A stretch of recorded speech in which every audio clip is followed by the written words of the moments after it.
Тэнгэрийн Монгол орн нь өргөн удам үргэлжлэх онгон зэлүүд газар нутаг элэгсэг сэтгэлтэй ард түмнэрээ эдэслэгдсэн ер бусын өвдөстэй орн юм а. Байгалийн төрөх байдал цаг үрийн хувьд олон ялгаатай мөнх цас дориглуудаас ахуулаад зүлэг ногоон тал өргөн их говь цүлхийг хамардаг. Эрт үеэс өдийг хүртэл байгальтайгаа зохицон амьдардаг нүүдэлчин амьдралын ёс жаяг нь зууныг дамжин үргэлжилжээ. Тус улсын олон үндэстэн ястнуудаас төрөн гарсан гоёмсог Монгол үндэсний хувцас, соёл заншил, үндэсний урлаг нь улсын нандин өв хөрөнгө юм байна. Сүүлийн хэдэн 10 жилд 2.5 сая гаруй хүн амтай олон зүйлийн ургамал амьтны нутаг болох Монгол орн нь цаг үрийн өөрчлөлтүүд болох цөлжилт, гангачиг, эрсдэс уур амьсгалын хүчтэй нөлөөнд автаад байгаа юм байна. Төгсгийгэрсэн их багш Чинхайн Монгол дахь нийгэмлэгийн гишүүд гариг дэлхийхэн байдалд сэтгэл зовниж дэлхийн дулаарл цаг үрийн өөрчлөлтийн тулгамдсан асуудлаарх Сос олон улсын хурлыг тус улсын нийслэл Улаанбаатар хотын соёлын төвөргөнд мигмар гарагт зохион байгуулжээ. 1-р сарын 27-нд болсон энэхүү хуралд 1000 гаруй зочид тэдгээрийн дотор хэдэн зуун нөлөө бүхий хүмүүс олон байгууллагуудын тэргүүнүүд оролцжээ. Хуралд оролцсон чухал албаны хүмүүсийн дунд Улсын их хурлын гишүүн Б. Батбаяр, Монгол улсын ерөнхий сайд асан Думагийн Содном, Монгол улсын нийслэлийн засаг даргын орлогч Даваад Оржийн Гамбол, Шинжлэх ухааны академийн дэд ерөнхийлөгч доктор Батболдын их төвшин, ерөнхийлөгчийн зөвлөх Самдангийн Цэдэн Дамбаа, ерөнхий сайдын гадаад харилцаа хариуцсан зөвлөх Очин Од нар хуралд оролцсон байна. Хурлын хүндэт зочин болох төгсгийгэрсэн их багш Чинхайн уг хурлыг найрсгаар хүлээн авч оролцож, шууд дүрсээр харилцсан үзэгчдийн асуултанд хариулсан байна. Шинжлэх ухааны баримтаар нотлогдоод байгаа цаг үрийн өөрчлөлтөөс үүссэн манай дэлхийн ноцтой нөхцөл байдал ба шуурхай арга хэмжээ авах шаардлагын үүднээс төгсгийгэрсэн их багш Чинхайн сүүлийн 20 жилд дэлхийд аянд түгээж байсан чухал захиасандаа бид цагаан хоолтон байх ёстой бөгөөд бид байгалийн нөөцийг хэмнэж амьдрах ёстойг баттган хэлж байлаа. Монгол улсын ерөнхийлөгч намрын их хоёр хуралд онцгой жуух бичгээ илгээсэн нь хурлын онцлог үйл явдал болсон юм. Тухайн мөчид ерөнхийлөгч гадаадад айлчлалаар явсан байсан учраас уг албан ёсны мэндчилгээг түүний зөвлөх Самдангийн Цэдэн Дамбаа үзэгчдэд хүргэсэн юм. Тус үйл ажиллагааг 22 хэвлэл мэдээллийн төлөөлөгчид оролцсон. Түүний дотор гол сонингууд болох Үнэн, Зууны мэдээ, Монголын мэдээ, мөн FM 105.5, TV9, Монголын үндэсний телевизийн MM агентлаг, Игэл телевизүүд байсан байна. FM 105.5, TV9 болон Supreme Master телевизүүд уг хурлыг үзэгчдэд шууд дамжууллаа. Дэлхийн дулаарлын хурлын дараагаар төгсгийгэрсэн их багш Чинхайн дэлхийд орлогоороо тэргүүлж буй Шувууд миний амьдралд хэмээх номны Монгол Орос хэл дээрх хувилбаруудын нээлтийн ёслолын ажиллагаа явагдсан юм. Дараа нь дэлхийн ээжид зориулсан онцгой хүндэт зочин төгсгийгэрсэн их багш Чинхайг урьж оролцуулсан танслах сайхан тоглолт тавигдсан билээ. Та бүхэндээ одоо Монгол улсын нийслэл Улаанбаатар хотод 2009 оны 1 сарын 27-нд болсон төгсгийгэрсэн их багш Чинхайг урьж оролцуулсан дэлхийн дулаарл цаг үрийн өөрчлөлтийн тулгамдсан асуудлаарх Сос олон улсын видео хурлыг давтан толилуулах гэж байна. Good afternoon, ladies and gentlemen, distinguished guests. And greetings to our viewers around the world. Welcome to the International Conference on Urgent Problems of Climate Change, broadcasting live from the main hall of Central Palace of Culture, located at the heart of Ulaanbaatar City, Mongolia, presented by the Supreme Master Jinghai International Association. We are very honored to be your hosts for this evening and are excited to tell you that this conference is broadcasting live through the Supreme Master Television all around the world and suprememastertv.com, as well as Mongolian TV channel TV9 and Mongolian radio 105.5. Thus, this is a great opportunity to add our voice to stop global warming, which has become the most urgent issue for all humankind. There is no longer any debate that global warming is caused by human activities, which affect the entire world dramatically. Therefore, we are here today to challenge the people of Mongolia as well as the people from all countries to do their part to mitigate global warming. So instead of accepting climate change, global warming, and adapting to it, let us start changing our harmful actions with more constructive deed from this moment on for a healthier and happier world. Now, let's begin with a short DVD to remind us of magnificent nature Mother Earth has bestowed upon us by God.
Wasn't that beautiful? Shouldn't we care more about our loving home? Absolutely. Now we would like to begin by inviting our noble guest, Professor Lagva, a remarkable poet and was named as one of the 2,000 most outstanding intellectuals of the 20th century by International Biographical Center of Cambridge, England. He will now officially open this conference. Please welcome one of our nation's leading scholar, Professor Lagva.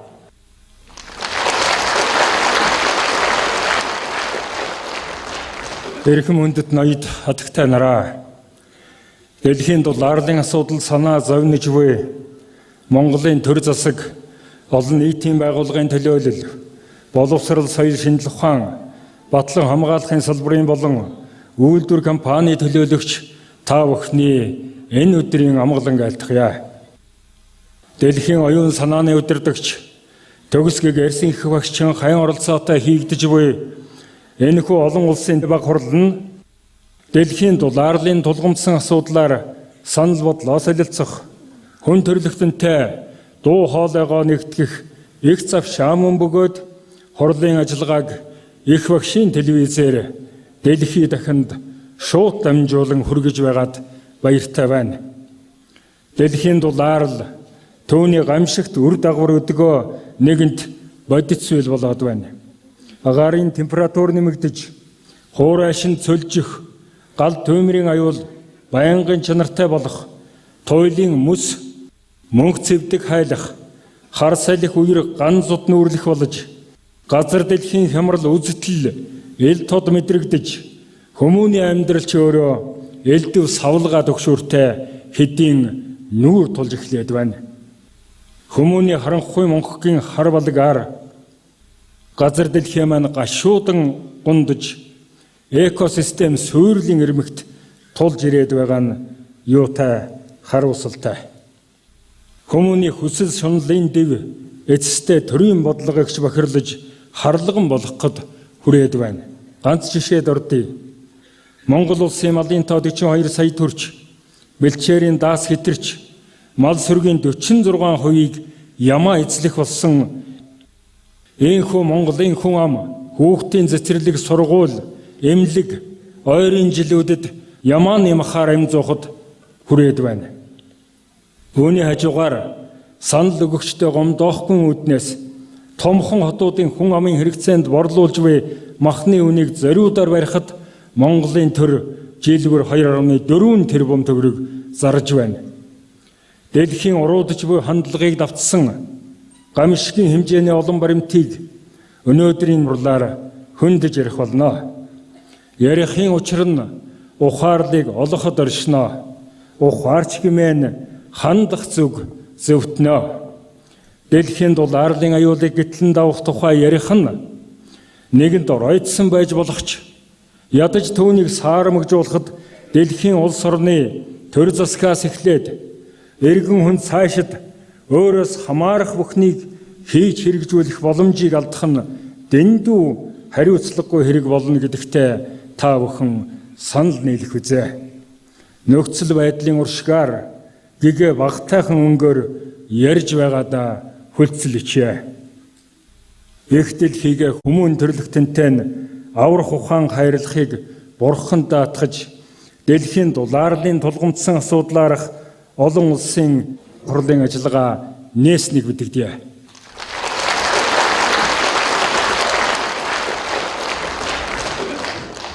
Thank you for your welcoming speech, Professor Sauga. Tonight, we have the great honor to present to you a very special message from His Excellency, Mr. Ikhbayar, the President of Mongolia. President Ikhbayar couldn't be here with us today. He's actively participating in World Economic Forum in Davos, Switzerland. However, he sent advisor to President, Mr. Tsedendam, to deliver his special message to us. Welcome, Mr. Tsedendam.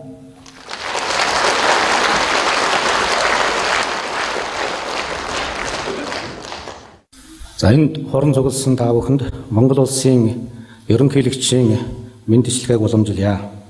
Баг хуралд оролцож байгаа хүндэт ноёд хатагтай нараа, телевизийн хурлыг телевиз, интернетээр үзэж байгаа архим нөхдөө, Улаанбаатар хотноо дэлхийн дулаарл уур амьсгалын өөрчлөлтийн тулгымдсан асуудлаар олон улсын баг хурал болж үүсээд байгаа байдлын хор уршиг үр дагаварт санаа зовнон түүний шалтгааныг сармагжуулж улмаар зогсоохын төлөө дуу хоолойгоо нэгтгэн гарах гарц шийдэх арга замыг олох хэрэгт санаа бодлоо нэмэрлэж байгаад Монгол улсын ерөнхийлөгч чин сэтгэлээсээ талархаж байна. Дэлхийн инх тайвны шагналтан хүмүүнлэгийн төлөө үйл ажиллагаанд идэвхтэй оролцогч хатгатай Чинхайн олон улсын нийгэмлэг түүний Монгол дахь төв манай төр олон нийт эрдэм шинжилгээний байгууллагуудтай хамтран энэхүү баг хурлыг санаачлан зохион байгуулж ивент тэтгэж байгаа нь их сайн хэрэг хэмээн бодож байна.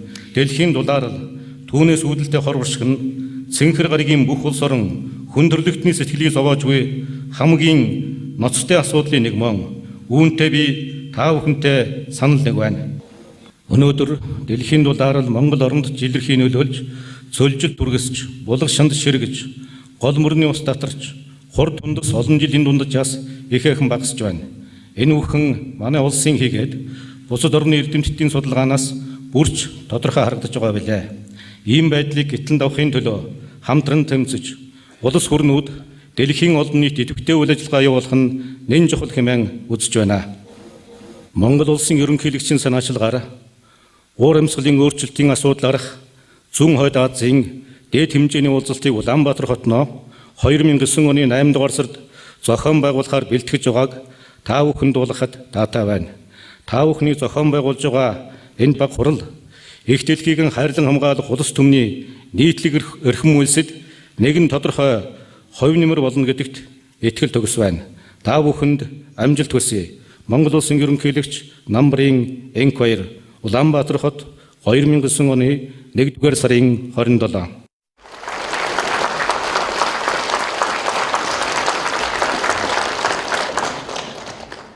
Thank you, Mr. Tedendam, and thank you for His Excellency, Mr. Inkbayer, President of Mongolia.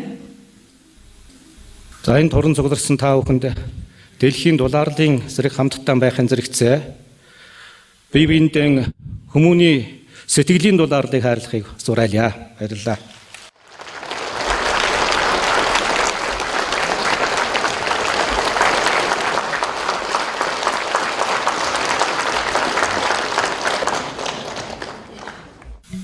Next, to celebrate this important event, several respectable guests would like to convey their special greetings. And one of the greetings comes from Mr. Batbayer, Parliament member and Chairman of the Standing Committee for Food, Agriculture and Environment. Please welcome Mr. Batbayer.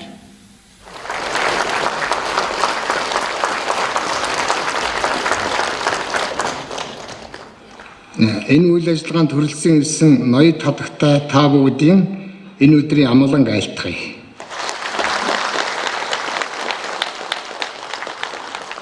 Монгол орн дэлхийн уур амьсгалын өөрчлөлтийн нөлөөнд ноцтой өртөж байгаа улс орнуудын нэг гэдэг нь дамжиггүй юм аа. Сүүлийн 60 жилд Монголын агаарын температур дэлхийн дунджаас 2 дахин илүү дулаарсан бөгөөд манай орны нутаг дэвсгэрийн 85% нь байгалийн салхи болон уул уурхай, мал аж ахуй зэрэг хүний үйл ажиллагаанаас шалтгаалan ностой дороотолд ороод байгаа юм аа. Иймд хадагтай Чинхан олон улсын нийгэмлэгээс зохион байгуулж байгаа дэлхийн дулаарл олон улсын баг хурлын энэхүү арга хэмжээг би цагаа олсон ихээхэн ач холбогдолтой үйл явдал гэж үзэж байгаа юм аа. Энэ баг хурл нь Монголын төр засгийн байгууллагууд болон ард түмний зүгээс уур амьсгалын хямралыг шийдвэрлэх тал дээр авч явуулсаар байгаа эерэг зүйтэй арга хэмжээ үйл ажиллагааг улам эрчимжүүлэхэд ихээхэн ач холбогдол үр нөлөө үзүүлнэ гэж найдаж байна. Энэхүү урлагийн үйл ажиллагаанд амжилт хүсье. Анхаарал тавьсанд баярлалаа.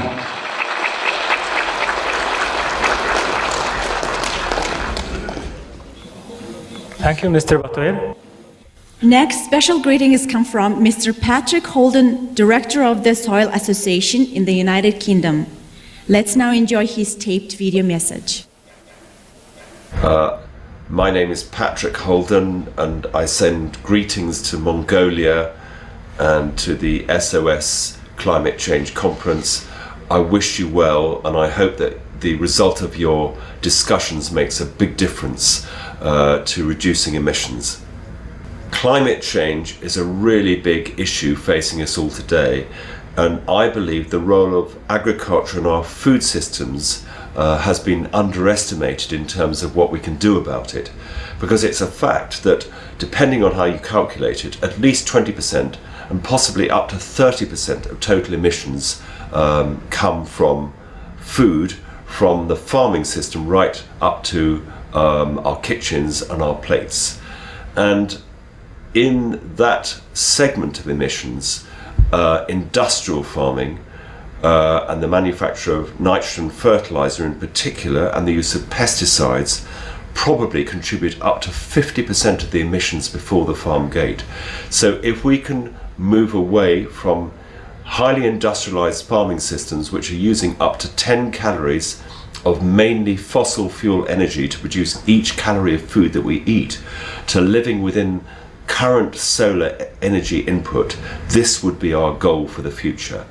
And in that context, organic farming systems have a tremendous amount to offer, because by moving away from fertilizer to fixing nitrogen through leguminous plants using solar energy, this is the biggest single change that can be made in farming practice. And of course, traditional farming systems, particularly in so-called developing countries, have always done this, and in many cases still are. So we need to learn from the wisdom of traditional farmers who have used solar energy to build soil fertility and operated on a local level.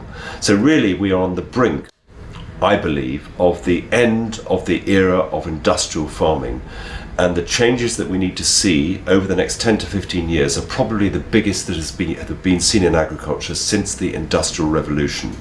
We need to switch from energy intensive systems to relocalized food systems with a much more diverse mix of cropping and a dependency mainly on primary products such as vegetables and cereals. And we will move entirely away from animal production, because at the moment many hundreds of millions, even billions of farm animals are kept in inhumane conditions and never see the light of day, and their production is not only violent against nature, violent against spiritual practice, but it is also completely unsustainable. And it is not healthy to eat food with a violent future. So what we need to do is to shift away from those horrible systems towards systems which go with the grain of nature. One of the most exciting opportunities for organic farming is to lock up atmospheric carbon in the soil.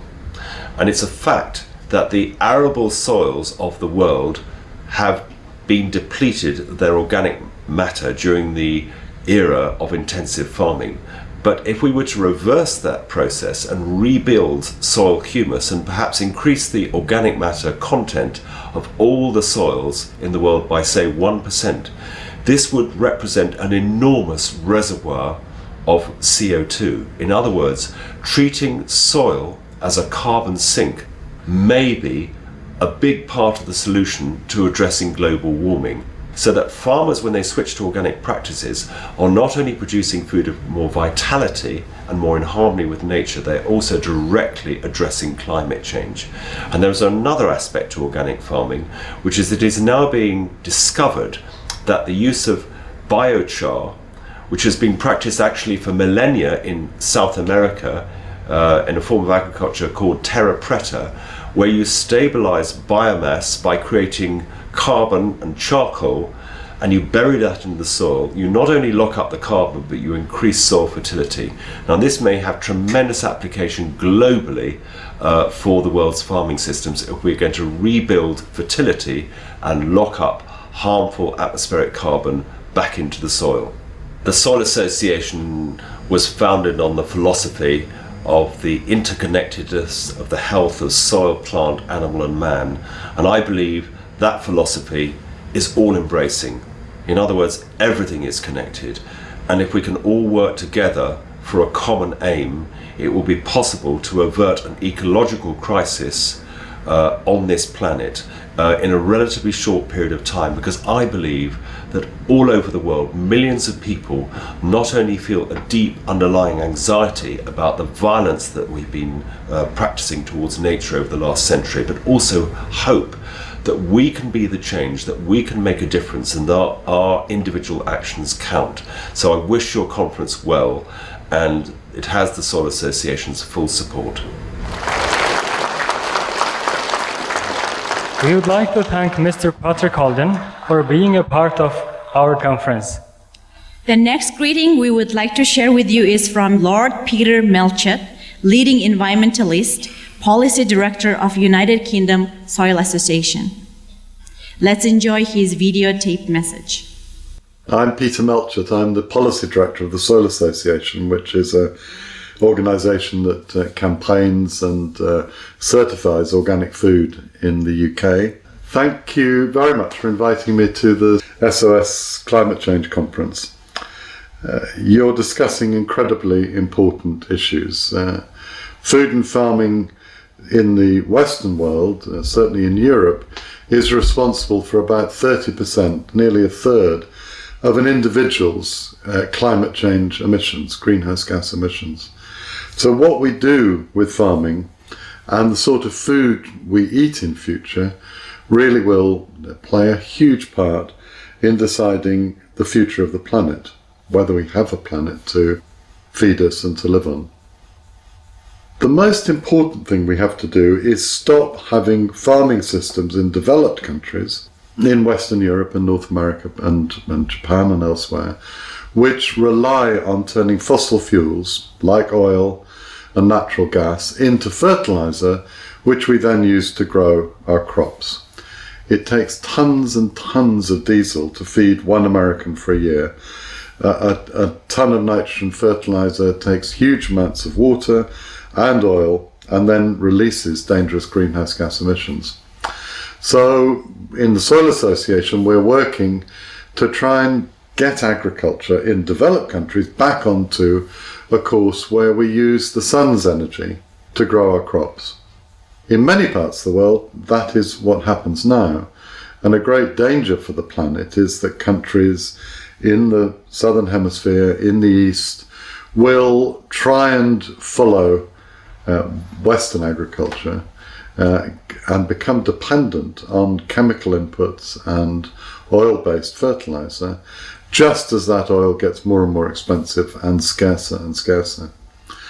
So the key, I think, in looking at agriculture all over the world, and the UN Food and Agriculture Organization is working on this, many UN agencies for development also working on it.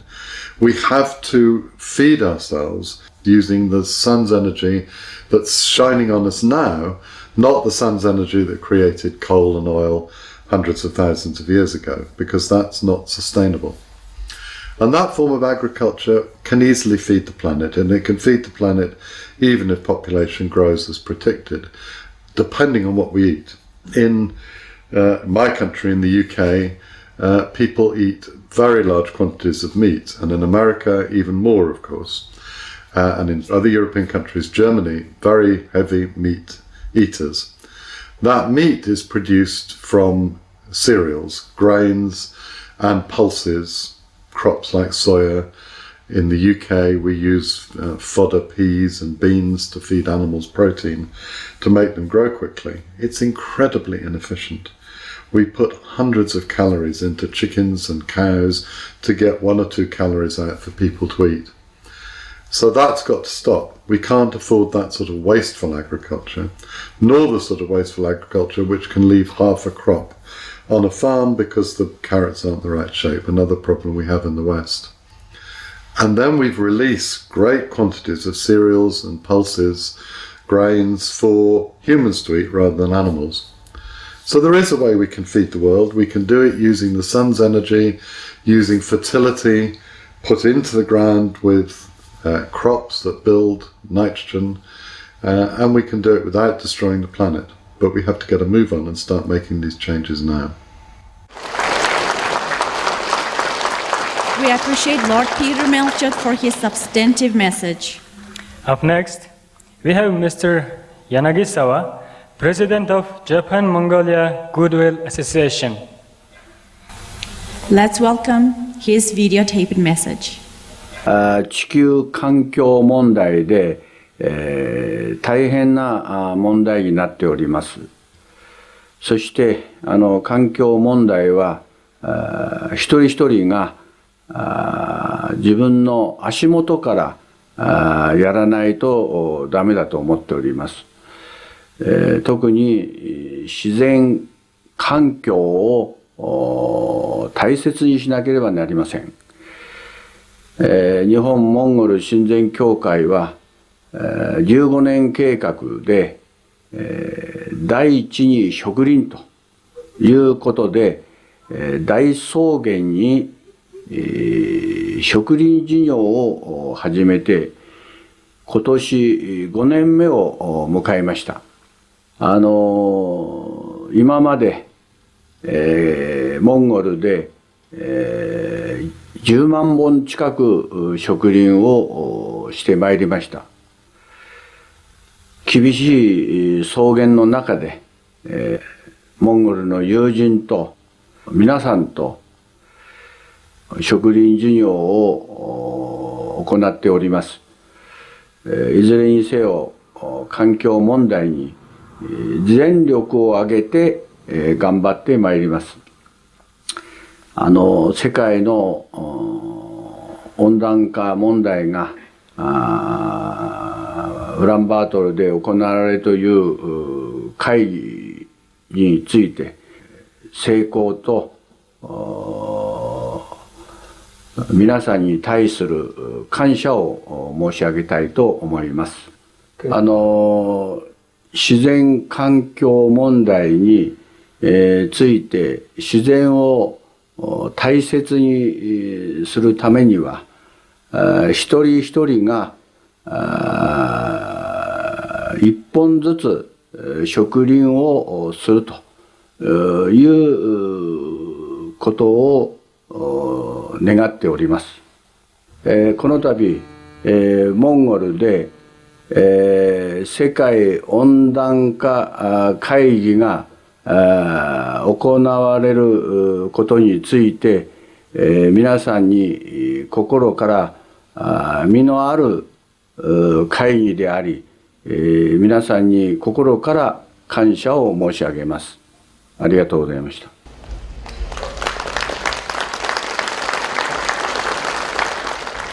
Thank you, Mr. Yanagisawa, for your hospitable greeting.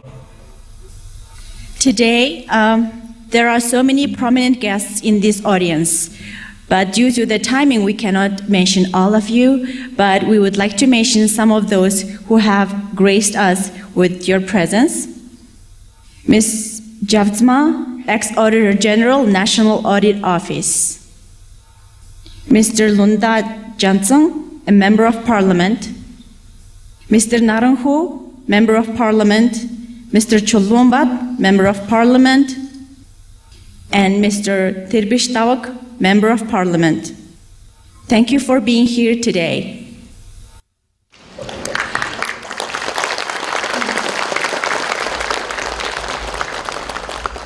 Next, let's watch a brief video that shows how climate is changing in the world and Mongolia due to the global warming.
Our first guest speaker is Professor Bald. Doctor of Biological Science and professor at the Mongolian Korean Technical College. He will be presenting a paper on the impact of global warming in Mongolia.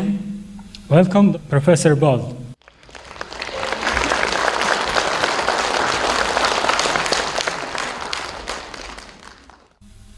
Эрхэм хүндэт төгс гээгээрсэн их багш Чинхай. Эрхэм хүндэт ноёд хатагтай нараа. Төв Азийн эрсдэс уур амьсгалтай ой тайг тал хээр говьсөл хосолсон сая 566,500 хавтгай дөрвөлжин километр нутаг бүхий Монгол орны ургамал амтны аймгийн биолог, экологийн өргөн сар хүрээтэй судалгааг 1970-ад оны үеэс эхлэн сүүлийн 30 гаруй жилийн хугацаанд Монгол Оросын хамтарсан биологийн ижвэрэн экспедицийн хүрээнд зохион явуулж ирсэн билээ. Монгол Оросын хамтарсан биологийн экспедицийн судалгааны бүрэлдэхүүнд Монгол улсын шинжлэх ухааны академийн ботаникийн хүрээлэн, ерөнхийдөө сорилын биологийн хүрээлэн, геоэкологийн хүрээлэн, газар зүйн хүрээлэн, Оросын холбооны улсын шинжлэх ухааны академийн север зүйн экологи эволюцийн асуудлын хүрээлэн, Камаровын ботаникийн хүрээлэн, газар зүйн хүрээлэн, амтэн судлалын хүрээлэн, Ломоносовын Москвагийн улсын их сургууль зэрэг эрдэм шинжилгээний нэр хүндтэй байгууллагуудын олон арван шилдэг эрдэмтэн судлаачид ажиллаж ирлээ. Эдгээр эрдэмтэн судлаачид биологи, экологийн мониторингийн судалгааны үндсэн дээр дэлхийн дулаалал ба малын тоо толгойн хэвтөсөлт олон 10 жилээр бэлчээрийн даацыг хэтрүүлэн ашиглаж ирсэнтэй шууд холбоотойгоор Монгол орны байгалийн үндсэн төрхийг тодорхойлдог сав шим ертөнцид био бүтээмжийн үлэмж доройтол явагдаж цөлжилтөнд хэдийнэ нэрвгснийг тогтоосон байна. Цөлжилт нь элесний нүүдэлтэй холбоотой өнгөц ойлголт биш ээ. Энэ нь нэгдсэн үндэсний байгууллагын хүрээлэн байгаа орчны хөтөлбөр цөлжилттэй тэмцэх конвенцэд тодорхойлсноор уур амьсгалын өөрчлөлт ба хүний үйл ажиллагааны нөлөөгөөр газрын буюу хөрс, ус, ургамалжилтыг бүхэлд нь хамарсан био бүтээмжид системийн доройтол болохыг хэлж байгаа юм аа. Энэ утгаараа 2002 оны Йоханнесбургийн тунхаглал нь цөлжилтөнд нэрвэгдсэн 120 орноос Монгол орн нэн хүчтэй цөлжиж байгаа 11 орны тоонд орсныг зарласан билээ. Монгол орны ургамал нөмөргийн төлөв байдал 20 дугаар зууны дунд үеийг хүртэл доройтолд харьцангуй бага өртсөн шалтгаан нь ус, ургамал судлаач эрдэмтэн Чагны 1970-ад оны дунд үед Монгол орны тал хээрийн ургамал нөмөргийн 30 гаруй хувь нь бэлчээрийн талхагдалд ямар нэг хэмжээгээр өртсөнийг анх судалж тогтоосон билээ. Одоо та бүхэнд Монгол орны төвийн бүсэд орших харьцангуй өндөр үржил шимтэд тооцогдож байсан хээрийн экосистемийн төлөв байдлыг дэлхийн дулаалал, хуурайшил, малын тоо толгойн хэвтөсөлд хэрхэн доройтуулж ирснийг шинжлэх ухааны баримтаар танилцуулъя. 1970-аас 2007 онд хуурай хээрийн бүсэд хурд үндэсний жилийн дундаж 236 мм-ээс 106 мм хүртэл багасч агаарын температурын жилийн дундаж хасах тэгвхэл 10.3 хэмээс нэмэх тэгвхэл 10.3 хэм хүртэл нэмэгдэж ирсэн байна. Бэлчээрийн сэлгээгүй дааз хэтрүүлэн он удаан жил бэлчээрт ашигласны улмаас 30 жилийн дараа энэ бүлгэмдэл өөрчлөгдөж харган бүхий төнг, аг, хазаар өвсд бүлгэмдлэр солигдох хүртлээр доройтжээ. Тухайлбал төнг, аг, хазаар өвсд бүлгэмдэлд нийт ургамлын ургац 10 дахин буурч, бүрхэц сэргжиж 3 дахин багаснаар цөлийн хээрийн ургамлын бүлгэмдэлтэй ойролцоо болсон байна. Хээрийн ургамалжилтад чухал ач холбогдол үүрэгтэй зөнхлөх зүйлүүдийн тоо хэмжээ цөөрснөөс бүлгэмдлийн доройтлыг илэрхийлдэг зээргэн, Оршаваг, Лойл, Шарилж, Олширж, тухайн сав нутгийн 250-аас 300 хавтгай дөрвөлжин километр нутаг орчныг хамран ургах болжээ. Мөн 2000-аас 2007 онд дараалан тохиолдсон гангажгийн үеэр уртаргийн 105 градус 54 минутаас эхлэн дорн зүгт үргэлжлэх 300 хавтгай дөрвөлжин километр нутагт бэлчээрийн дааз хэтэрснээс үүдэж мал амтан огт иддэггүй алкалоидын өндөр агуулмжтай хятангар зэлэн хор агширган манчин лантан зэрэг хортой ургамал бүхий экосистемүүд бий болсон байна. Урд өмнө огт илэрч байгаагүй гаж үзэгдэл тухайлбал ургамлын нөхөн үржихэн эрхтний бүтцийн наано төвшөнд ховсол өөрчлөлт явагснаас ургамал давжаарн жижигэрч экосистемийн бие бүтээмжийг бүхэлд нь эрс муутгаж доройтуулах боллоо. Зөвхөн уур амьсгалын дулаарлаас шалтгаалan зарим ургамал тухайлбал хялган таан зэрэг ургамлын өндөр болон жин 30-40 жилийн өмнөхтэй харьцуулбал 2-оос 3 дахин багассан байна. Биологи экологийн ач холбогдлоор ингэж доройтсон биоценозод хоршин амьдрах олон зүйл амьтны тоо толгой цөөрч тархацын нутаг хомигдож байршил үгүй болох сөрөг үр дагаврууд ердийн үзэгдэл болжээ.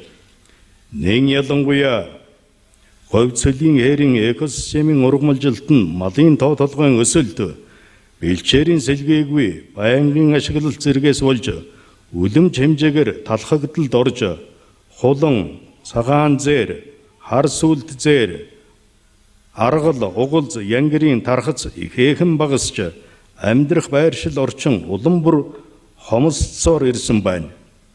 Дэлхийн дулаалал түүнийг хөөргөдөж байдаг гол хүчин зүйлүүдийн нэг болох махны хэт хэрэглээ нь биосферийн тэнцвэрт байдлыг асар богино хугацаанд алдагдуулж эмзэг болгосноор идүүгээ хуурай болон далайн асар уудам сав шим ертөнц үхэмл ертөнц болон хувирсаар байна. Энэ гамшигын хөгжлийн дүр зураг Монголыг тойрсонгүй. Тодорхой хэлбэл экологийн үндэслэл муутай концепц үхий мал аж ахуйн үйлдвэрлэлийн бодлого, байгаль орчны харлган бодлого, уур амьсгалын дулаарл хуурайшлын уршгаар Монгол оронд экологийн тэнцвэрт байдал нэгэнтээ алдагдаж байгалийн орчин тогтолцоо бүхэлдээ доройтон мөхөж байгаа нь бид бүхэнд ил байгаа билээ.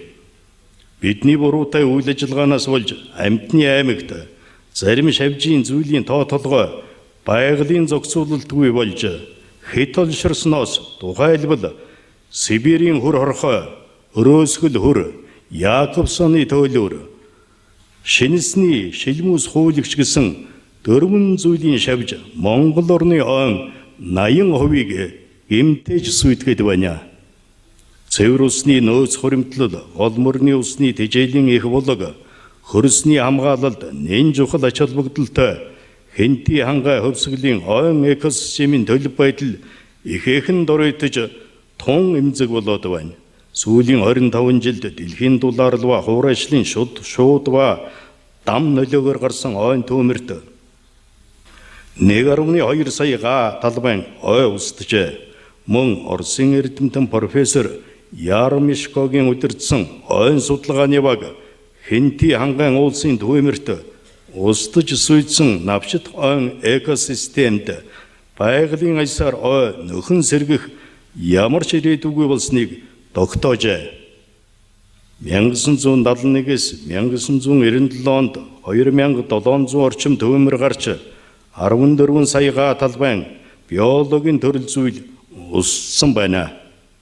Хөвсгөл хангайн уулсын мөнгө цэвдэг төрс жилдээ хамгийн багадаа 2 см-ээр хайлж сууж байгаа нь Монгол орны ойн бүлгэмдлийг мөхөх гамшигт үзэгдэл мөн хуурай урамсгалтай манай орны хувьд усны хуримтлал, усны гормыг тогтворжуулах цэнгэг усны нөөц, олон голуудын усны тэжээлийн их улаг болдог төдийгүй гоцховор биологийн төрөл зүйлийн голомт нутг нь болдог үнэлж баршгүй ач холбогдолтой 14 хэв шимжийн намгийн экосистем нь эдүүгээ тус орны нийт нутаг дэвсгэрийн талбайн дөнгөж 1.7% эзэлж байна.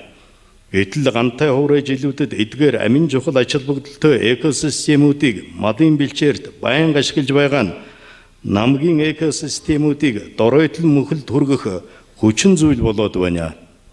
Сүүлийн 50 жилд Монголын нийт нутгийн жилийн дундаж температур ойролцоогоор 0.7 хэмээр нэмэгдэж өндөр уулын мөнгө цас мөсөн гол мөнгө цэвдгүүд хайлж байна.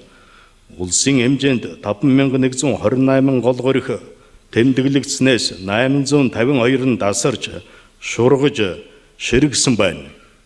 Зөвхөн 1999-с 2002 оны хооронд 680 гол горих 760 нуур ширгэж алга болжээ. Монгол орны амар мөрний сав газар орших хошуу галууны зонглон зүсдэг 70 гаруй нууруудын 60 гаруй хувь нь усны төвшөнд 30-аас 100% хүртэл багасч зарим нь ширгэж үгүй болсон байна. Үүний улмаас жил бүр нүүдлэн ирж өндөглөн зүсдэг хошуу галууны популяцийн тоо толгой 2 илүү дахин багасч 40%-аас хүрэхээргүй болсон байна.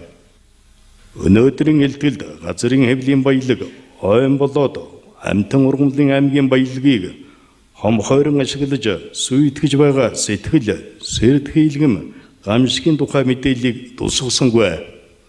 Хэдий тийм боловч дэлхийн дулаарлва малын тоо толгойн хэд төсөлт нь Монгол орны тал хээрийн, ойд хээрийн, ойн, ус нуурын, намгийн экосистемүүдийг бүхэлд нь доройтолд хүргэж нийт ургамлын нөмөргийн 80 гаруй хувийг далхагдлалд оруулжээ.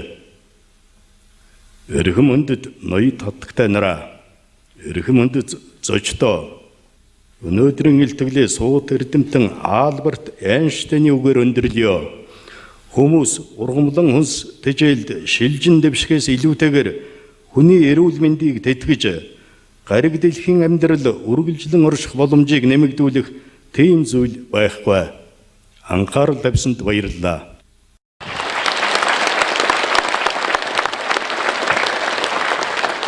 Thank you, Professor Ball. 680 rivers and 760 lakes have dried up over the past 3 years in Mongolia. Should we wait for more proof how critical of climate change the situation is? Thank you, Professor Ball. Before inviting our second guest speaker, let's share with you our next video of global warming and its impact around the world.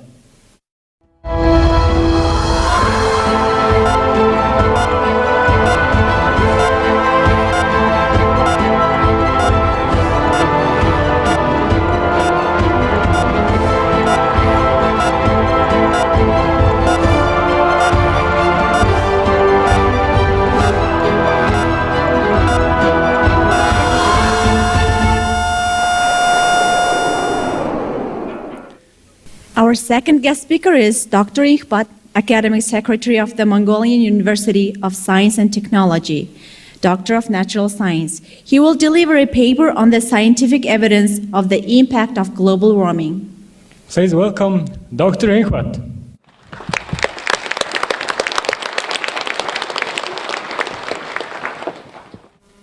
Эрхэм мөндөд төгсгөөс их багшчинхаа эрхэм мөндөд ноёд татагтай нараа.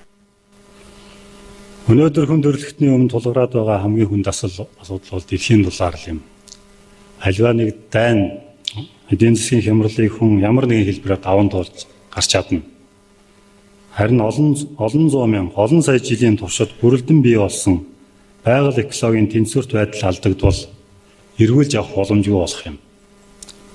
Дэлхийн дулаалал улам хурдж байгаа нь Америкийн нэгдсэн улсын сансар судлалын үндэсний төвийн уур амьсгалын мэрэгжилтэн Джеймс Воллын 2007 оны 12 сард нийтлүүлсэн өгүүлэлээс тод харагдаж байна.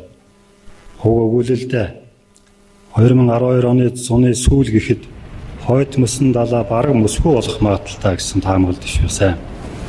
Ийм байгаль экологийн огцом өөрчлөлт урд өмнө гарч байгаагүй. Дэлхийн дулаалал ер нь юунаас болоод ингэж хурдсаж байна. Уур амьсгалын өөрчлөлтийн асуудлаар засгийн газар хоорондын мэрэгжлийн хорооны 2007 онд нийтлсэн гаргасан үнэлгээний 4 дахь тайланд 20 дугаар зууны дунд үеэс хойш дэлхийн дундаж температур өссөн гол шалтгаан бол хүний үйл ажиллагаанаас үүдэлтэй хүлэмжийн хийн агуулмжийн ихсэлтээс шалтгаалсан маш өндөр магадaltaй гэж хон дамжуулсан байна. Дэлхийн улаарлалд нөлөөлж байгаа гол хүлэмжийн хийнүүд нүүрс хүчлийн хийн, нийт хүлэмжийн хийн 76.7%-ийг, намгийн хий буюу метан 14.34%-ийг, азотын дутуу эсэл 7.9%-ийг, фторт нүүрс ус төрөгчийн хийнүүд 1.1%-ийг тус эзэлж байна. Агаар мандалд хүлэмжийн хий агуулмж өөрчлөгдөх 2 хүчин зүйл нь хүлэмжийн ялгаруулалтын хэмжээ, хоёрт хүлэмжийн шингээлтийн хэмжээ. Хүлэмжийн ялгаруулалтын 25.9% нь эрчим хүчний салбар цахилгаан станцуудаас, 19.4% нь аж үйлдвэрийн салбараас, 17.4% нь ой модны салбар буюу ой мод устгаж байгаатай холбоотой, 13.5% нь хөдөө аж ахуйн салбараас, 13.1% нь тээврийн салбараас, 7.9% нь барилгын салбараас, 2.3% нь хог хаягдл цэвэрлэх байгууламжаас ялгарч байна. Агаар мандалд байгаа хүлэмжийг их шингээгч нь ой мод, өв сургамал, хөрс, далайн ус гэсэн юм гол юм шингээгчд байна. Англи эрдэмтэн Реагийн судалгаагаар ой мод, өв сургамалд 450-аас 650 тэрбум тонн нүүрс төрөгч өргөдлөгдөж байдаг. Цагуунаас 80% нь ой модонд оногдож байна. Ой мод өвд сургамал нь жилдээ 60 тэрбум тонн нүүрс төрөгчийг агаар мандалаас шингээж авах боломжтой юм аа. Мөн газрын хөрсөнд ойролцоогоор 1.5 тэрлион тонн нүүрс төрөгч агуулгадж байна.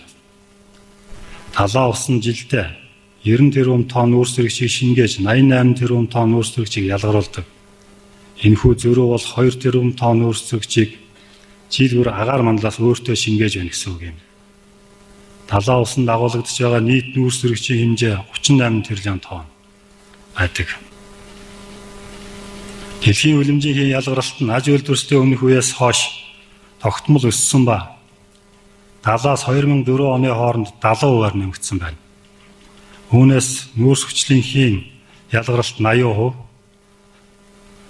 Үүний гол шалтгаан бол ялгарч байгаа хүлэмжийн хийн хэмжээ ихсэж, ой мод, өв сургамал, далайн усны шингээж буй хэмжээ буурч байгаатай холбоотой юм. Дэлхийн улаарлалыг агаарын болон далайн дундаж температур тогтмол нэмэгдэж байгаагаас, цаас мос өргөн хүрээтэй хайлж байгаагаас, далайн дундаж төвшин нэмэгдэж байгаагаас тод харж болно. 1906-аас 2005 оны хооронд агаарын дундаж температур 0.74%-аар, харин Монголд 1940-с 6 оны хооронд 194 градусаар тус нэмэгдсэн байна.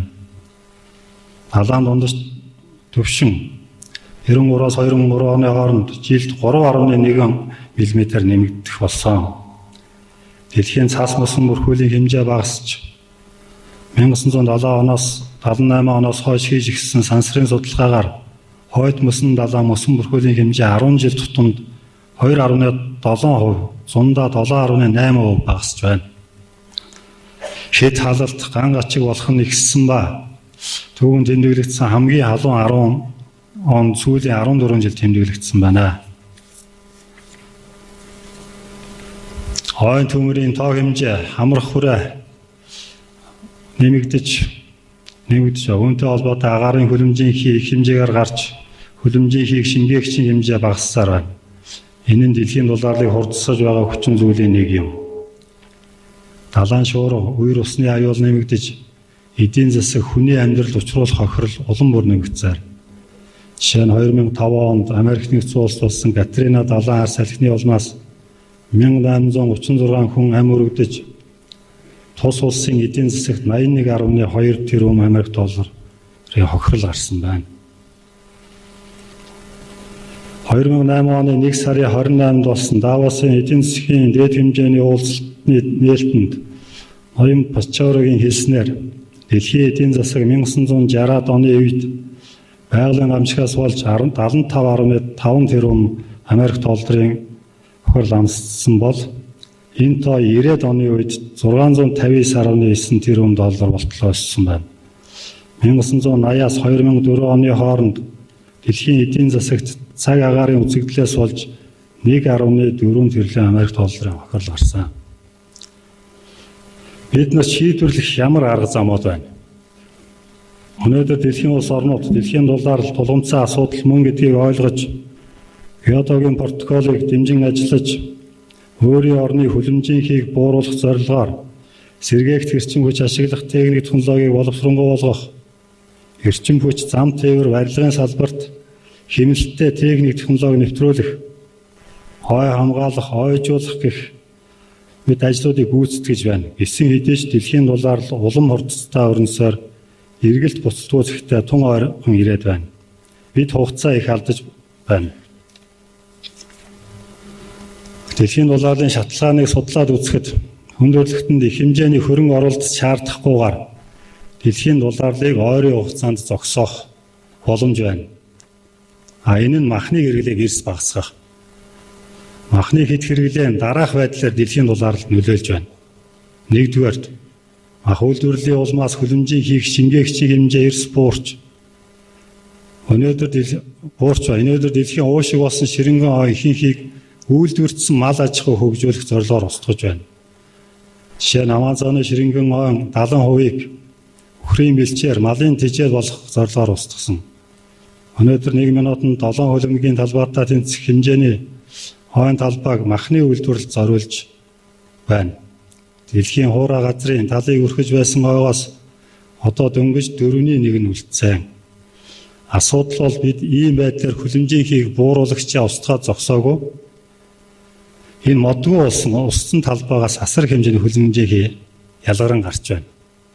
Газрын хөрсөнд 1.5 тэрлион тонн нүүрс төрөгч агуулгадж байдаг тухайд дээр дурдсан. Хоймод ногоон бүрхөвчийг устгасан тохиолдолд энэхүү нүүрс төрөгч хүлэмжийн хий болон агаар мандал гарч ирдэг. Устсан ойн талбайгаас гарч байгаа хүлэмжийн хэмжээ дэлхийн нийт хүлэмжийн 17.3%-тай тэнцэх хүлэмжийг ялгаруулж байна. Энэ нь дэлхийн нийт тээврийн хэрэгслээс гарч байгаа хүлэмжийнхээс 4.3%-аар илүү байна. Өөрөөр хэлбэл энэхүү 17.3% нь махны үйлдвэрлэлтэй холбоотой юм. Хоёрдугаарт мал аж ахуйн салбар дэлхийн 5 том хүлэмжийн ялгаруулагчийн нэг юм. Хөдөө аж ахуйн салбараас нийт хүлэмжийн 13.5% ялгардаг ба үүний 80% нь мал аж ахуйгаас гардаг байна. Нийт метаны 37%, нийт азотын дутуу эслийн 65% мах үйлдвэрлэлтэй холбоотой ялгардаг. Махны үйлдвэрлэлийг багасгах чадвал энэ хэмжээгээр бас хүлэмжийг бууруулах боломжтой. Гуравдугаар дэлхийн хуурай газрын 30%, хөдөө аж ахуйн зориулалттай талбай 70% нь мах үйлдвэрийн зориулалтаар ашиглагдаж байна. Үүнтэй холбоотой хөрс илэгдэж, малын бэлчээрийн нэлээд хувь нь талхлагдаж, доройтолд орсон байна. Энэ нь цөлжилтийг хурдсах нэг хүчин зүйл юм. Мал аж ахуйтай холбоотой цөлжилтийн улмаас жилд 100 сая тонн нүүрс хүчлийн хий ялгарч байна. Махны хэрэглээтэй холбоотой тээврийн зардал эрчим хүчний хэрэглээ өндөр байна. 2007 онд ихэд дэлхийн хэмжээнд 275 сая тонн мах үйлдвэрлэж хэрэглэсэн. 2050 он гэхэд махны үйлдвэрлэл 2 дахин нэмэгдэх хандлагатай байна. 275 сая тонн махыг хөлдөөж хэрэглэгчид хүрэхэд зарцуулагдах эрчим хүч тээврийн зардал асар өндөр гарна. Махны хэрэглээ эрс багасвал Австрали улсын хоньны мах, Аргентин, Бразил улсын үхрийн махыг дэлхийд тойруулан тээвэрлэх шаардлагагүй болно. 275 сая тонн махыг боловсруулах шанахад их хэмжээний цахилгаан шаардлагатай. Мөн төдий хэмжээгээр хүлэмжийг ялгарна. Махтай хоол хийхэд ургамлын гаралтай үндэсний бүтээгдэхүүнээр хоол хийснээс 16 дахин их эрчим хүч зарцуулагддаг. Энэ хэмжээний эрчим хүч мөн хэмнэгдэнэ. 1 кг мах үйлдвэрлэхэд гарах хүлэмжийн хэмжээ Европын дунд оврын суудлын машинаар 250 км явхад ялгарх хүлэмжийн хийдэд тэнцүү байна гэсэн судалгаа гарсан. Түүнээс гадна мах үйлдвэрлэлд зориулж байгалийн ихээхэн нөөц баялагийг зарцуулж байна. Мах үйлдвэрлэлд цэвэр усны 70%, дэлхийн үр тарианы 36% хүртэл буурцх дуруундын 74%-ийг бордоо олгон хэрэгжилж байна. Махныг хэд хэрэглээ байгаль орчинд муугаар нөлөөлөө зогсохгүй хүний эрүүл мэндэд муугаар нөлөөлж байна. Жишээ нь махыг хийдснээс болж хүн зүрх судасны өвчин, хор тавдар, чихрийн шижин, хит таргалал гэх мэт олон өвчнөр өвчилж. Олон хүн өвчний улмаас нас барах, мөн эмчилгээнд дэлхийн хэмжээнд олон тэрбум доллар зарцуулж байна. Энэ бүгдээс бид бүхэнд юу харагдаж байна? Дэлхийн хүн төрөлхтөн махны хэрэглээг эрс багасгаснаар дэлхийн дулаарлыг энгийн аргаар цаг алдалгүй зогсоох боломжтойгоос гадна өөрсдийн эрүүл мэндийг сайжруулах хамгаалах ийм давхар давуу талтамаа. Монголчууд бид нарын дэлхийн дулаарлыг зогсооход ер нь юу хийж болох вэ? Монгол орн хүлэмжийн ялгаруулалтаараа дэлхийн бусад оронтой харьцуулахад бага боловч дэлхийн дулаарлын нөлөө Монгол орныг тойрохгүй. Монголчууд бид дэлхийн дулаарлыг зогсооход хөв нэмрээ оруулахын тулд дараах зүйлийг хийх хэрэгтэй байна. Нэгдүгээр Монголын уламжлалт ёс заншлыг сэргээх. Монгол хүн байгаль дэлхийгээ шүтэж, буян гიშгийг нь хүртэж, уулус гол морин хөрсөө бохирдуулах ой сүйтгэхийг цээрлдэг байсан. Зах зээлд орсноос хойш эд мөнгөний хойноос хөөцөлдөж, байгаль орчныг их хэмжээгээр бохирдуулж, материалын хэрэглээ идэх уухай эрхэмлдэг болсон. Энэ байдлыг өөрчлөх шаардлагатай байна. Хоёрдугаарт махны хэрэглээг эрс басгах. Энэ бол монгол хүний хувьд хүнд асуудал биш. Эртний монголчууд малаа хайрлаж, цагаан эдээгээ дээдлж, дулааны улиралд дан ганц цагаан эдээгээр хооллдог байсан. Цагаан сарын баяраа мөн цагаан эдээ засаж тэмдэглэдэг уламжлалтай. Ихмэд олон жишээг бас дурдж болно. Хүнсний ногооны хүртээмжийг нэмэгдүүлэх, дотоодын хэрэгцээгээ хангадаг болох тийм зорилттой ажиллах хэрэгтэй. Дөрөвт нь ойжуулах, зүлэгжүүлэх, ажилд хөрөнгө, хүн хүч төвлөрүүлж ажлын байрыг бас бий болгох хэрэгтэй. Тавд нь сэргээгт хэрчим хүчийг хэрэглээг нэмэгдүүлэх. Зургаад нь өдөр тутмын үргэлгэн хэрэглээг бас багасгах. Энэ бол бас байгаль орчинд хэрэгтэй. Толгойд нь өвөг дээдсийнхээ оюуны агуу үеийг судалж суралцах амьдрал хэрэгжүүлэх. 8-нд 5 хүн бүр байгаль хамгаалагч байх гэсэн. Энэ бол бидний хийж болох зүйлийн зарим хэсэг. Ингээд их дэлхийг аврахын тулд, эрүүл мэндийг хамгаалахын тулд, хойч үедээ амьдрах орчин үлдээхийн тулд махны хэрэглээг эрс басгацгаая. Анхаарал тавьсанд баярлалаа.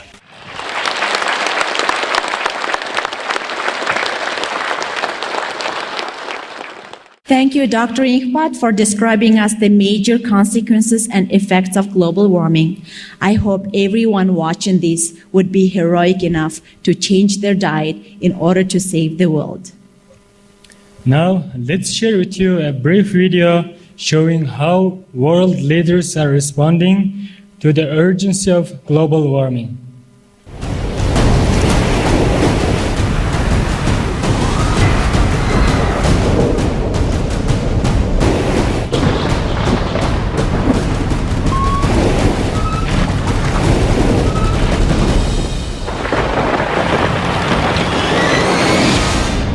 The hour is late. It's time to decide. I'm quite confident that you will make choice wisely. In addressing global warming issues, the scientists have made it quite clear. Climate change as a self-inflicted wound, if you like, can wipe out the very meager assets. We have a climate crisis that is a planetary emergency. We are so close to the red line that perhaps we may wake up tomorrow and find that there's nothing to save after all. We have reached a point where we have a real emergency. The message should be clear. Climate change must take its place along those threats like conflict, poverty. Climate change is responsible for conflicts that can only deepen in the future if we don't act as soon as possible. is the only thing that I believe has the power to fundamentally end the march of civilization as we know it. You will have a catastrophe added to another catastrophe. Climate change means catastrophically violent weather. Like wildfires and devastation. Rising sea levels. Rising food prices. To the spread of disease. If the future of the world depended on me, what would I do?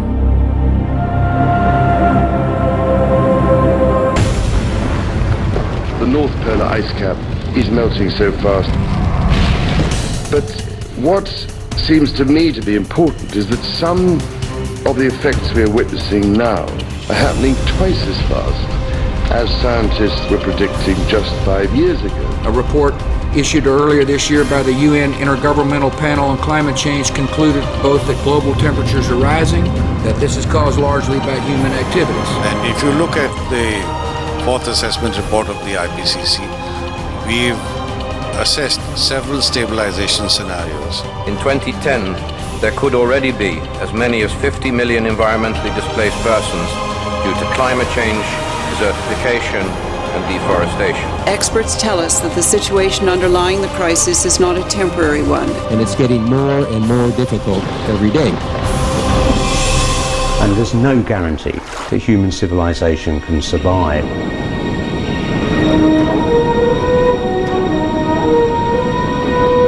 The doomsday clock of climate change is ticking ever faster towards midnight. We are simply not reacting quickly enough. Do we need to move faster to answer the question? Yes, we do, because we have less time than we thought we had. So climate change is obviously going to have a major negative impact. The scale and the pace of environmental change at the beginning of the 21st century are a serious wake-up call to us as human beings on this planet. We know without a doubt that global warming is a reality, and the question today is not is it happening and not is it bad, but what are we going to do about it? We are all part of the problem of global warming. Let us all be part of the solution. The challenge you face is to prove to people that you are serious about adaptation to the unavoidable. Meat production and consumption is hugely intensive in terms of carbon dioxide emissions. More than all cars, trucks and ships added together. Unless we change our food choices, nothing else matters, because it is meat that is destroying most of our forests. It's meat that pollutes the waters. It is meat that is creating disease, which leads to all our money being diverted to hospitals. So it's the first choice for anybody who wants to save the earth. The food we eat and how it's grown and the kind of food we eat matters a lot. Everything comes with an environmental price.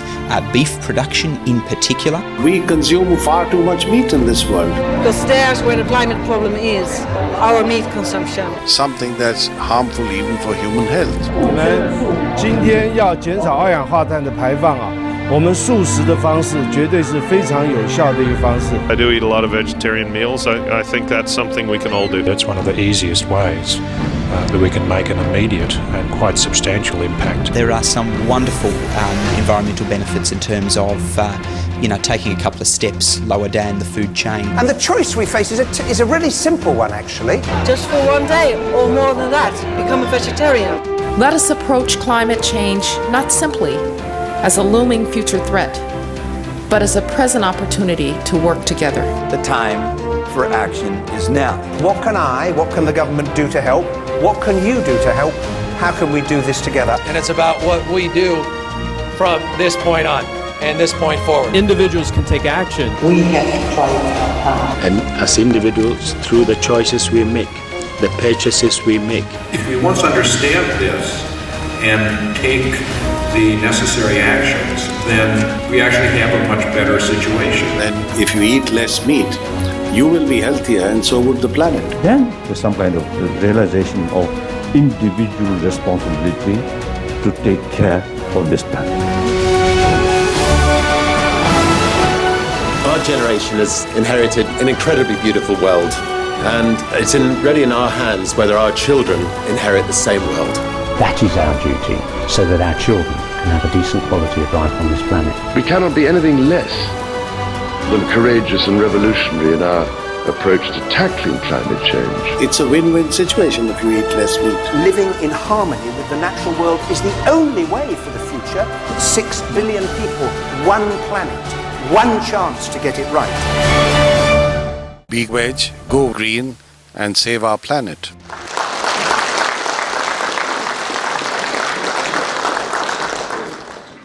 Yes, we are all part of the problem, so let us be part of the solution. Our next guest speaker is Dr. Chanher, Ambassador Extraordinary and Plenipotentiary, Doctor of History. He has recently been serving as a member of United Nations Educational, Scientific, and Cultural Organization Executive Board. Dr. Chanher will discuss with us how our world leaders are reacting to the issues of global warming. Welcome, Dr. Chanher.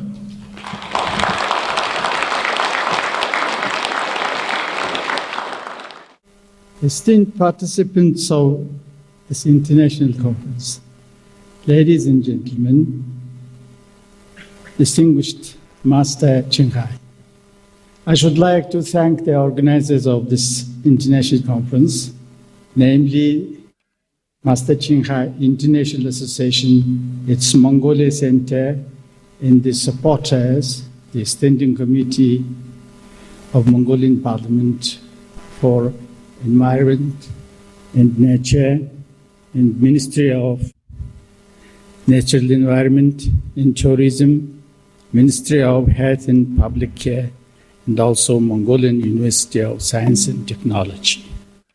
The presentation just preceded clearly demonstrates that the world leaders attach utmost attention to this topical issue of global warming and climate change. I say that we are organizing the Ulaanbaatar International Conference at the right time because this conference coincides in time with the World Economic Summit, which starts today in Davos, Switzerland. The two topical issues they are going to discuss in Davos meeting are world financial crisis, the global warming and climate change. So, as you can see, our conference also coincides an agenda item with the Davos summit. Item number 2 is the only item on the agenda of our conference. To my understanding, the reasons behind these two phenomena might be the same. So there is direct interconnection between these two problems. The major categories of participants from around the world, including 219 public figures, 40 heads of state government, 60 cabinet members, 30 heads of senior officials of international organizations, and many ambassadors are taking part in the Davos meeting. So I think it clearly shows that the global warming and climate change has become the number one issue and challenge for the world leaders, for the entire world community. His Excellency Mr. Nambar Enkbayar, President of Mongolia, is now in Davos. Exactly 8 years ago, I had the privilege to accompany Mr. Enkbayar, then Prime Minister of Mongolia, when he first attended the Davos meeting in January 2001.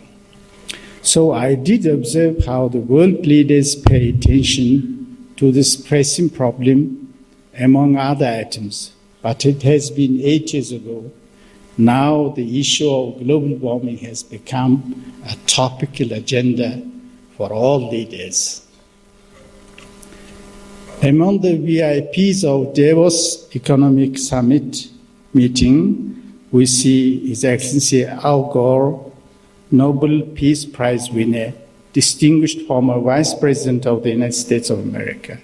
I think everyone will admit that Honorable Al Gore is the top expert on the issue of global warming. On one occasion, Honorable Al Gore told me, the way of life most Mongolians lead is very much environmentally friendly. When I tried to say that we need more advancement in progress, he kindly advised me, saying, careful choice of right technology and careful choice of right attitude is instrumental. There are many wonderful cases that world leaders pay utmost attention to the pressing issue of global warming and climate change. For example, the new United States President Barack Obama selected as his cabinet member and Secretary of Energy Dr. Stephen Chu. The Nobel Prize winner is a well-known scientist. This clearly means a lot, I think. Now, there is no need to explain that urgent actions are required to stop or reduce the use of fossil fuels. The United Kingdom Prime Minister Gordon Brown is popular for his support in commissioning our report called Food Matters Towards a Strategy for the 21st Century that encourages British citizens to eat less meat in order to curb greenhouse gas emissions. An important international work is currently underway by Jens Hall, Swedish member of European Parliament, the Swiss Union for Vegetarianism, and the European Vegetarian Animal News Alliance. They had drafted a petition for the United Nations to promote the vegetarian diet as a means to end world hunger, curb global warming, and solve other dilemmas we currently face. The Food versus Feed petition will be closed on April 22nd, 2009, and then delivered to the United Nations Secretary General Ban Ki-moon on Earth Day, that is April 22nd.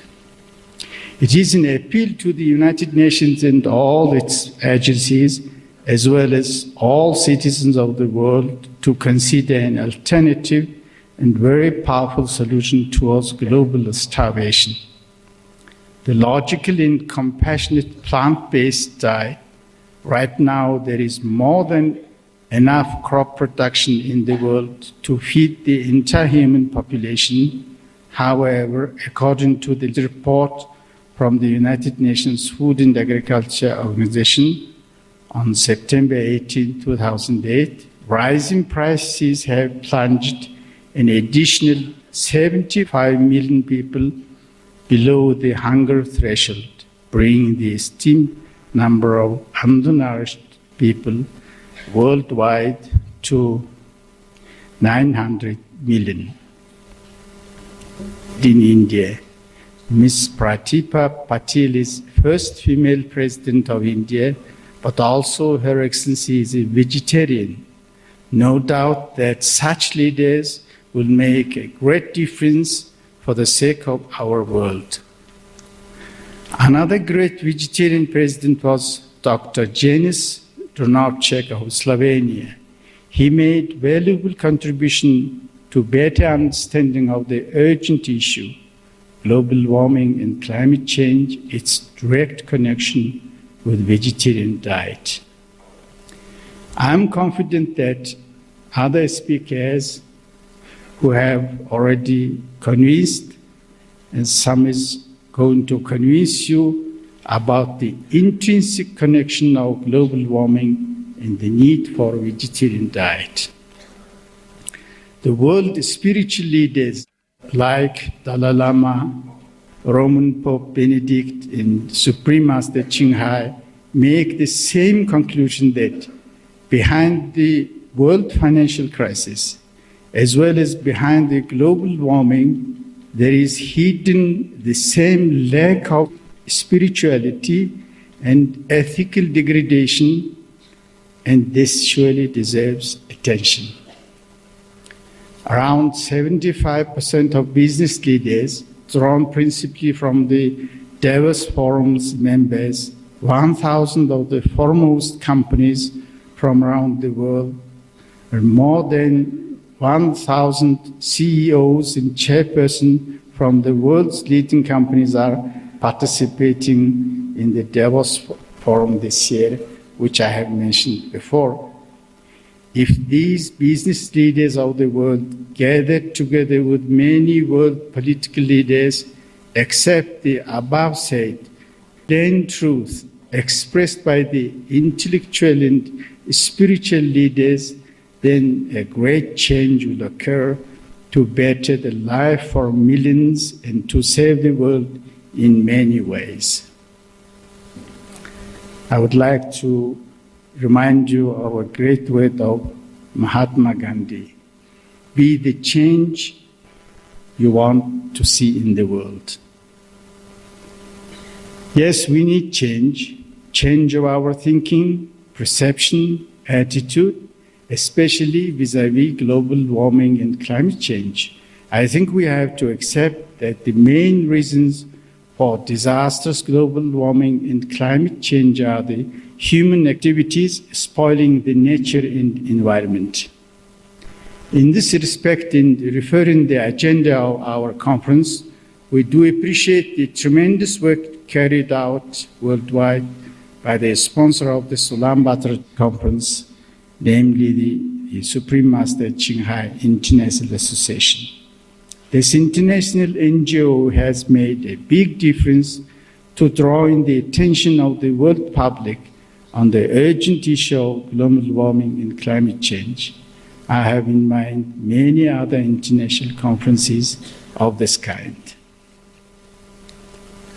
I am confident that through the concerted actions of world leaders, regardless of being political, business, or spiritual, being in Asia, Europe, Africa, or in America, through their changed attitude and comprehension, the global warming and climate change can be stopped, if not fully, at least partially, if not globally, at least regionally.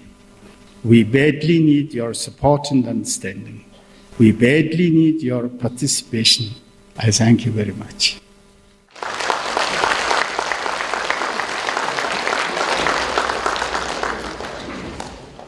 Be the change that you want to see in the world. How wisely said. Thank you very much, Dr. Chanher, for highlighting the concerns of our world leaders. I would like to challenge everyone in the audience and our television viewers from throughout the world to be the change for your better world.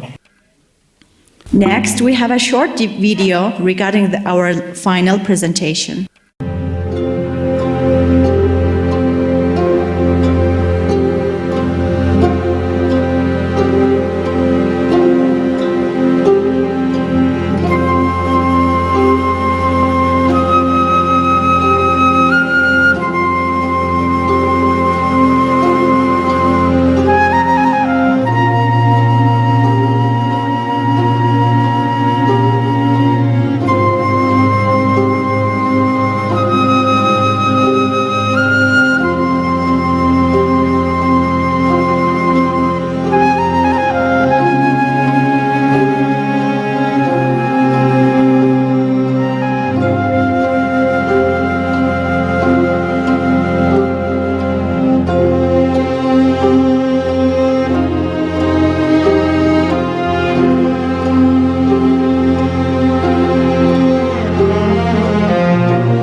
Last but not least, we invite back to the stage our guest speaker, Professor Savga, Doctor in technical science, he will now present his paper regarding the link between global warming and diet.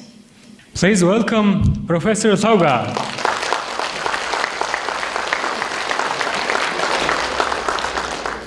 Эрхэм хүндэт төгсгөөс их өгсөн хай ноёд хатагтай нараа. Дэлхийн дулаалд хүний үйл ажиллагаа зөнгөлөх нөлөөтэйг судлаачид нэгэнт хүлээн зөвшөөрöd байна. Хүний үйл ажиллагаа гэдэгт бие хэл сэтгэлийн үйл хамаарах бөгөөд эдгээр үйлдэлийг нэгмэр зохицуулчих шинжлэх ухааны онол хууль одоогоор үгүй. Эрхцийн хүрээнд багахан хэсгийг нь зохицуулах гэж оролдож байна. Ийм явцгүй байдал нь хүн төрөлхтөнд нүүрлээд байгаа аюул гамшигын үндсэн шалтгаан юм а. Хүн яагаад байгалийн шинжлэх ухааны хуулиас гадуур явчихад хүрээвэ? Профессор Сүхбаатар гэр бүлийн математик загвар бүтээлээр хүмүүний эцэг гэхээс өвлөж болох зүйлийн дээд хэмжээг 41% гэж тогтоосон байна. Ингэснээр хүнийг бүрэн бүтэн төлөөлнө гэж шинжлэх ухааны үзэж байсан физик буй маань хүн хэмээх ойлголтын ердөө 41 хүртэл хувийг эзлэхийг бид одоо хэлж чадах боллоо. Үлдсэн 60 гаруй хувь нь юу байж таарах вэ? Энэ бол орчин үеийн шинжлэх ухааны шоолдрлож орхисон зүйл болох ухамсар юм а. Тэгэхээр хүний хөгжлийг физик буйн болон ухамсарын гэсэн хоёр үе шаттай авч үзэхээс өөр аргагүй түрээд байна. Физик буйн хүний 41 хүртэл хувийг эзэлж эс удамшлын хуулиар зохицно гэвэл ухамсар нь харин энергийн болон термодинамикийн хуулинд захирагдана. Учир нь ухамсар бол энерги юм.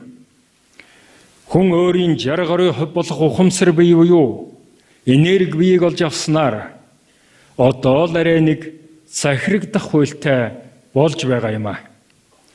Бодол санаа нь физик биеийн генератор буюу энергийн үүсгүүр, энергийн хангамжийн систем юм гэвэл ухамсар бол хүний хөдөлгөгч хүчин бөгөөд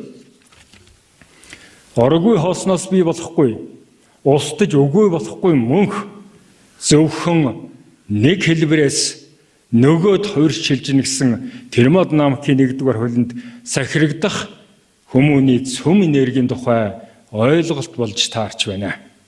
Энэхүү энергийг ухамсар буюу сүнс гинэ. Эрийн бэлгээс нийлхийг л хүн гэж ойлгоод одоогийн мэдлэгт Орос сохт утж байгаа чухамхүү тэр нэн эрхэм зүйл болох ухамсар буюу энергийг хүний ойлголтод нэмж авч үзснээр хүмүүн бид бүрэн бүтэн болох юм а.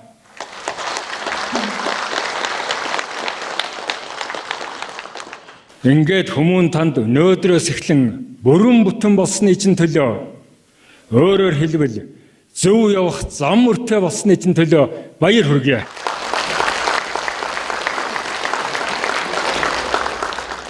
Та зөвхөн генээс бус энергиэс үүсэлтэй.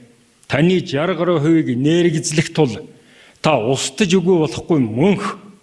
Одоо харин энергийн шилжилтийг хэрхэн хийхийг мэдвэл та чухамхүү зөв замаар замнах болно. Энергийн шилжилт хувирал нь таны 9.6 сая километр хальстай тэнцэх тархины багтаамжинд бие хэл сэтгэлийн үйлээр тань хийгдсэн цахилгаан соромзон бичлэгээс хамаарна. Энэхүү бичлэг нь дээрх хуулийн устж үгүй болохгүй гэсэн заалтанд хамаарах тул сайн бичлэгтэй нэгэнд айх зовлон гэж огт үгүй юм а.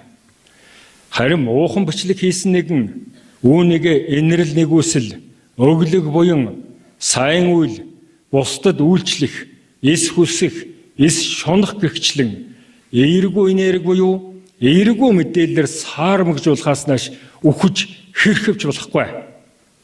Хэрв тэгвэл таны шилжилт хувирал энэ хуулийн дагуу туйлын хүсмээргүй таагүй байх болно.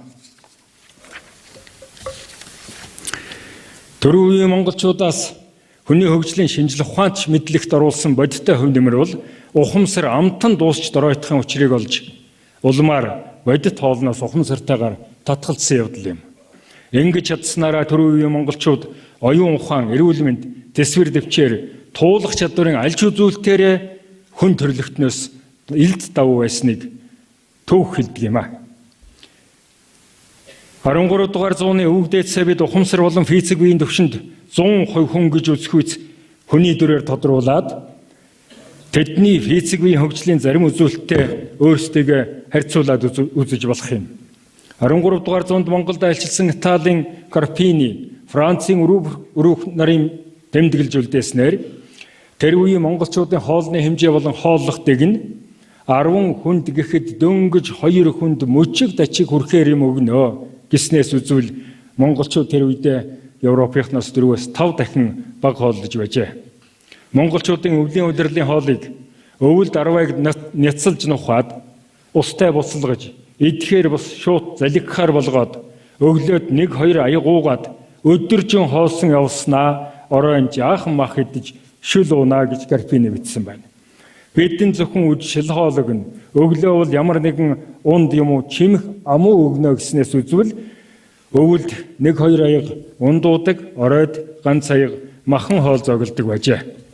Дулааны улирлын хоол нь орон цаг зөвхөн цагаан эдээгээр хооллно. Монголчууд зунд гүүний сүү айрыг хэрэглэх учраас өөр төрлийн хоолнд санаа зовхгүй гэснээс үзвэл дулааны бүтэн 9 сард нь цагаан хоолоор дагнан хоолдог байжээ.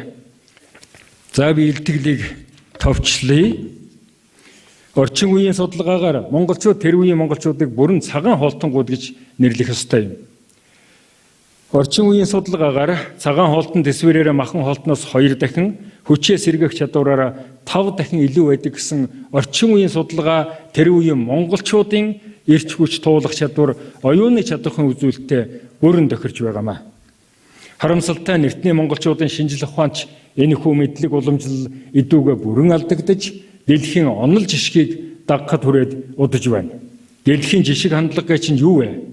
Эрдэмтдийн тооцоогоор 70 насалсан Европын эдсэн хоол нь 3 үхэр 10 гахай 2 тугал 2 хонь хэдэн зуун тахиа 2000 орчим загас 10,000 өндөг хэдэн центнер хям 100 гаруй бялуу 1 тонн бяслаг 100 шуудай төмөс 80 шуудай гурил сахар 5,000 талах 900 кг цэцгийн тос 5 кг маргарин олон зуун литр ургамлын тос болж байна. Нийт 100,000 удаа хооллохдоо 20 тонн нүүрс шатаахтай тэнцсэн буюу 90 сая килокалори илчлэгийг хоолоор авдаг байна. Түрүүний монголчууд хоногт 1 удаа хооллож 2 аяг цай уудаг байсан бол одоо дор хаяа шингэн зүйлэхэд 1.5-аас 2 литр шингэн хэрэгэлдэг. Өдөрт 3 удаа 2-ын махан хоолоор болгож байдаг. Ийм одоо хачирхалтай хүмүүс болсон байна бид. Цагаан хоолтон сэлэнгийн баруун бүрний хууз сандаг 108 насалсан одоо увсын баруун турууны 108 настай эренчин хорлоогоо эрүүл энх аж төрж бүр явган гүйж яваг академич Авдай багш саяхан хуучилсан. Монголд одоо 30,000 цагаан хоолтон байна. Гэтэл дэлхийн хүний 87% цагаан хоолны тухай огт ойлголтгүй байна. Монголчууд 500 килокалори илчлэгээр хэрэгцээг хангаж байсан бол одоо бид 2300-аар авсан байна. Ийм бага хоолтой монголчууд юу хажив? Унсантайгаа 3 морины хэмжээнд хүрч хөгжсөн туулах чадвар. 1-2 хоног юу ч идэж явахгүй унтлаггүй 400 км газрыг мориор туулах чадвар.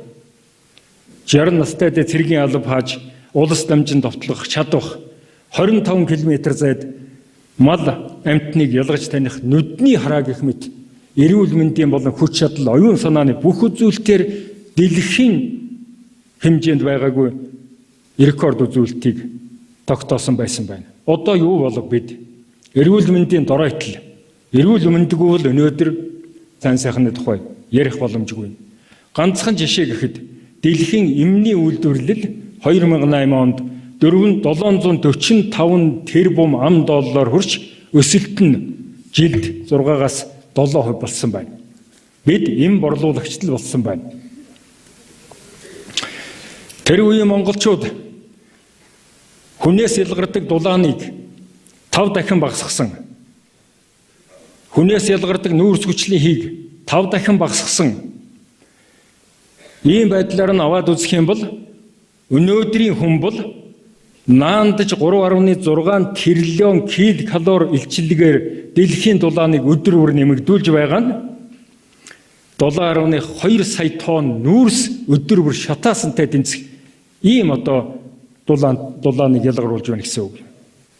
Тэгэхээр өөрийгөө ходоодоор бас ухамсараар удирдах бүх талаар хөгжүүлсэн ухаалаг хэрэглээ тэр үед байсан бол өөрийгөө эрүүл мэнд хүч чадлын бүх үзүүлэлтээр хохироосон бүдүүлэг хэрэглээ бидний үед бий болжээ. Дээрхээс 21-р зууны соёлт иргэний хүнсний хэрэглээ нь 13-р зууны хүнийхтэй харьцуулахад хит балмад гэж дүгнэж болохоор байна. Ийм нэг балмад хэрэглээг хангахын тулд дэлхийн хүмүүс жил бүр 56 тэрбум мал нэдлэж Америкийн нэгдсэн улс дангаараа жилд 9 тэрбум шувуу наймыг таслаж байна. 77 сая тонн ургамлын уургийг тэжээл болгож бордсон мал эргээд хүмүүс 58 сая тонн амтны уураг болон хүч байгаа нь өнөөгийн үйлдвэртсэн мал аж ахуйд үндсэндээ хамааралтай юм. Ийм үрлэгэн болох сэтгэлгээ өөрийг олоход хэцүү үзээ. Махны хэрэглээ энтгэгт жилд нэг хүн 5 кг, Монголд 99 кг, Америкт 123 кг болж байна. Махыг монголчуудаас 20 дахин, Америкчуудаас 25 дахин бага хэрэглээд хэвийн сайхан амьдарч байгаа гэгээлэг, бурханлаг, энтгэгчүүдэд баяр хүргэе.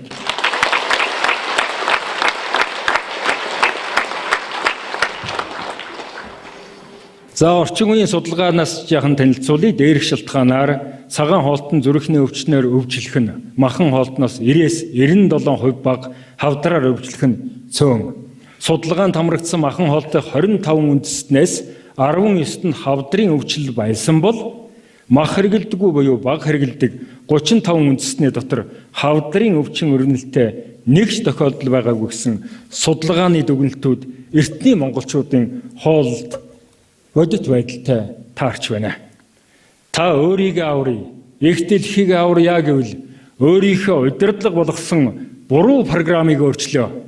Одоогийн хуучин программыг бүгдийг delete хий. Таны шинэ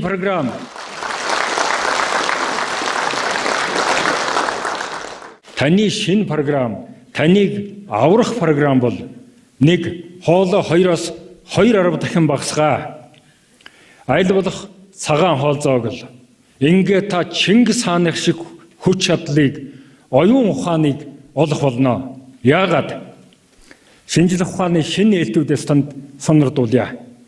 Таны бие махбодыг бүрдүүлж буй 100 тэрлион мэдээллээр програмчлагддаг юм байна. Мэдээлэл бол энерги, хоол бол нэгэн төрлийн мэдээлэл юм аа. 2. Бодол санаа бол физик үеийн чинь генератор юм.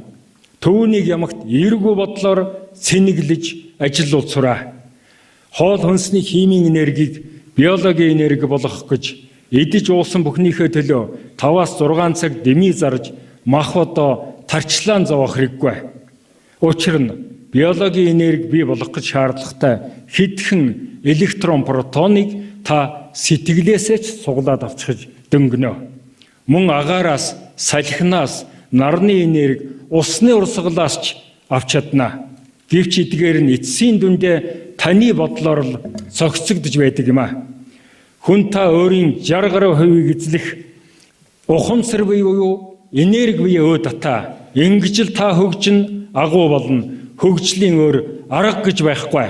Ухамсар биеийг хөгжүүлэгч хүч нь бясалгал, төлшин харин цагаан хоол юм шүү. Баярлалаа. Thank you, Professor Slavka. You are a brilliant vegetarian.